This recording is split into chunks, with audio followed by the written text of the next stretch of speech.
Good morning.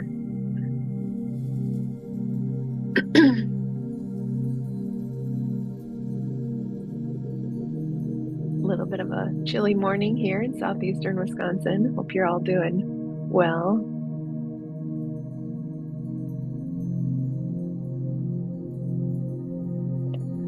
Now, Thursdays with our insight practice. If we think about the hourglass shape, where our mindfulness practice, shamatha, helps us gather into more focus, more purpose, all the stimulus, all of the experience, all of the ways in which we can show up in life. The Vipassana practice puts it right back out from that center point. And as I've mentioned a number of times before, I like words because they help give shape to this wide open experience. They help give shape to the shamatha practice, even. They help us categorize things. They help us organize things. I've been studying the suttas or the sutras, Sanskrit, suttas, Pali, and I came across this lesson yesterday, and I think it's worthy of sharing before we dip into our insight practice. Sutras challenge modern notions of authorship. The earliest texts were orally transmitted for centuries before being written down around the 1st century CE. Although there is considerable uncertainty about the language the Buddha spoke, all existing sutras are to some extent translations. Mahayana sutras emerged soon after the Buddha, that is, often through visions or rediscovery, and yet many communities still accepted them as the Buddha Vacana.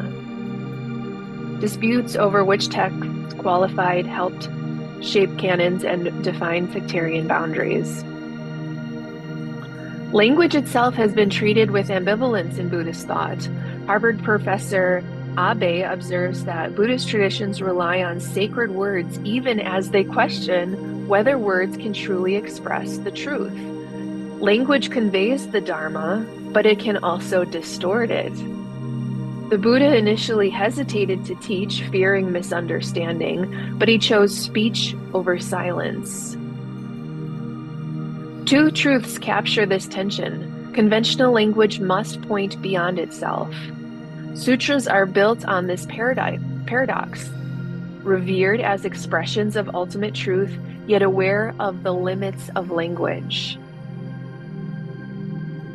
This led many lineages, including the Chan lineage, to reject scriptural reliance while also having to draw upon it as the path to realization.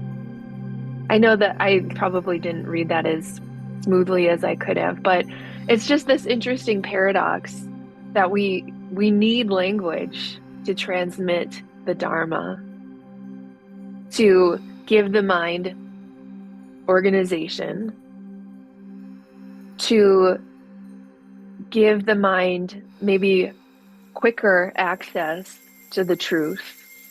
We may achieve it in this lifetime, we may not, but words help. Words also limit. That's the paradox. So on Tuesday, our mindfulness practice was discovering this undercurrent of thought that is persistent for many of us, this narration or this subtle conversation that we have with ourselves.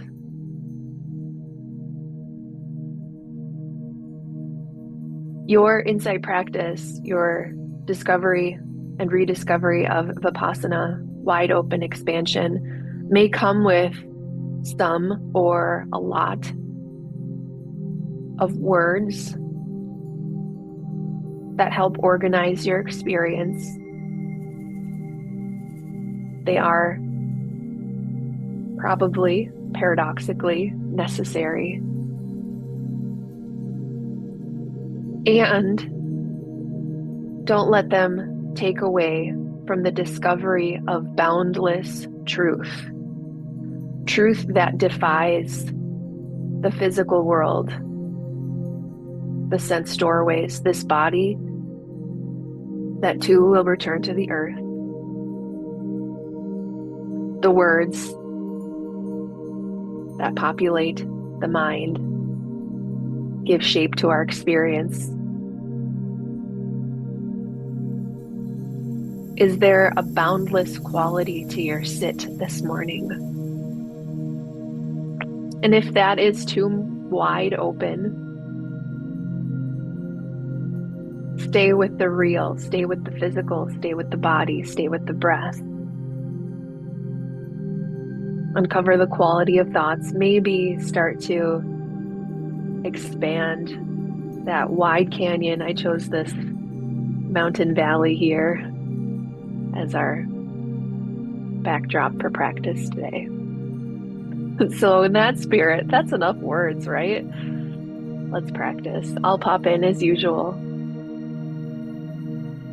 You know what to do.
was chatting with a friend yesterday, and we were talking about the different words that describe what it is we're trying to do right here. Transcend or expand, and what we're trying to access. She calls it Buddha nature. Tara Brach would call it trusting the gold. And my spiritual friends would call it the golden light. Some people call it God. Some people call it source. Some people call it energy, infinite abundance. So again, these words are trying to capture something. The suttas try to capture something, and they're helpful, I think, as a way to succinctly describe, sometimes not so succinctly in my case, because I fumble with words a lot, something that is universal.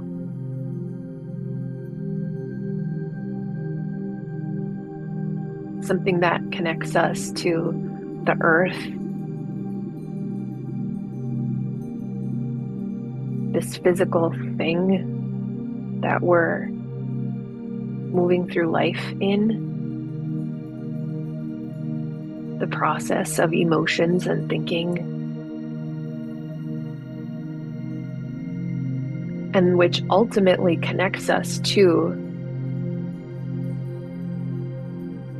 enter your word, God, ultimate reality, non-dualism.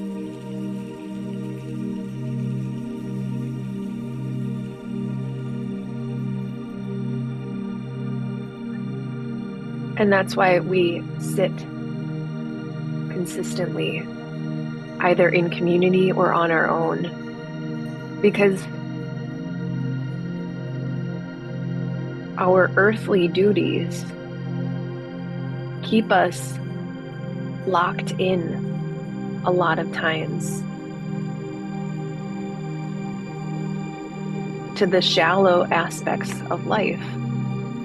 It's life, right? We have to do the dishes, we have to wash ourselves, we have to work. Sitting is the time for us to go deep, to remember our Buddha nature, to remember our divine aspiration. That's why we practice. To experience for ourselves, beyond the karma, beyond the condition, beyond the words that we have at our fingertips and our disposal, to discover and rediscover, reconnect to the universal that transcends everything.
paradox of words,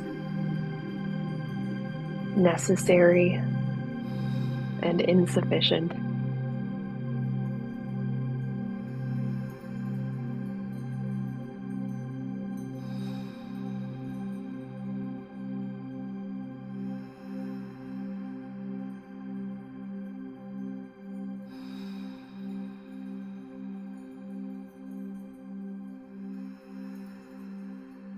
Now, if you already have a word to describe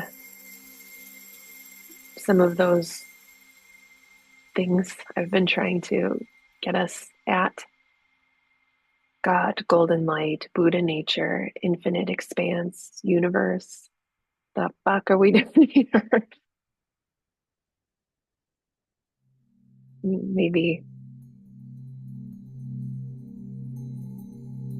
Maybe your word has served you. Maybe your word carried some weight to it, good or bad. I used to hate the word God. I'm coming full circle on what it means for so many people, who she is.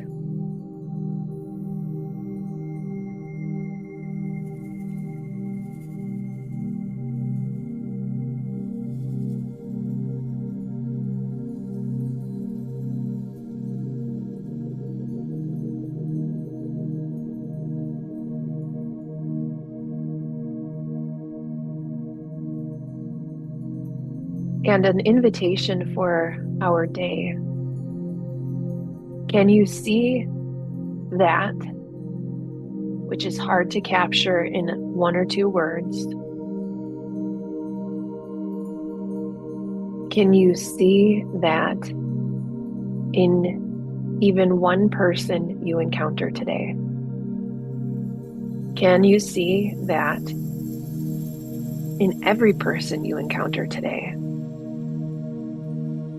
Can you see it in yourself today?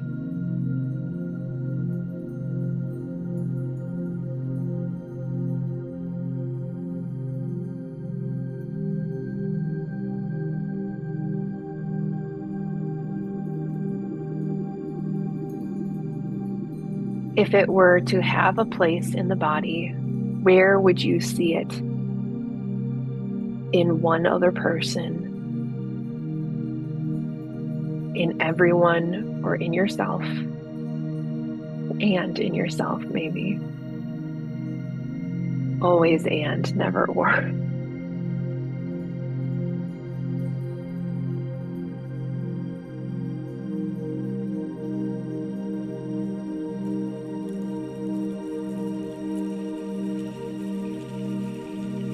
Maybe place your hand there.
In my experience, love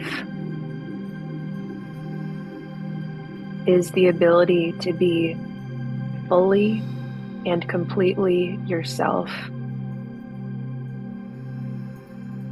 Self-love would be that presence to that experience.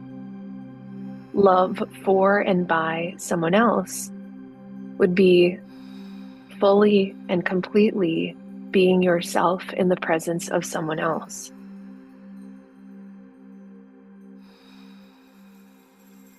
Fully and completely yourself, your unique expression of Buddha nature.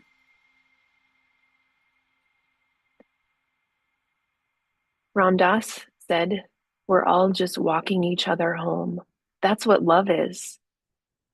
Presence with another, letting them be fully and completely themselves.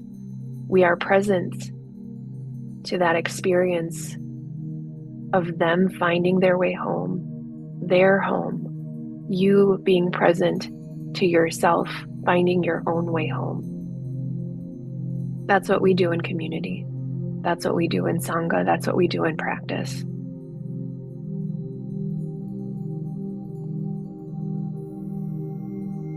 We close. May the merits of this practice be of benefit to all sentient beings, ourselves included, in the circle of compassion and finding our way home.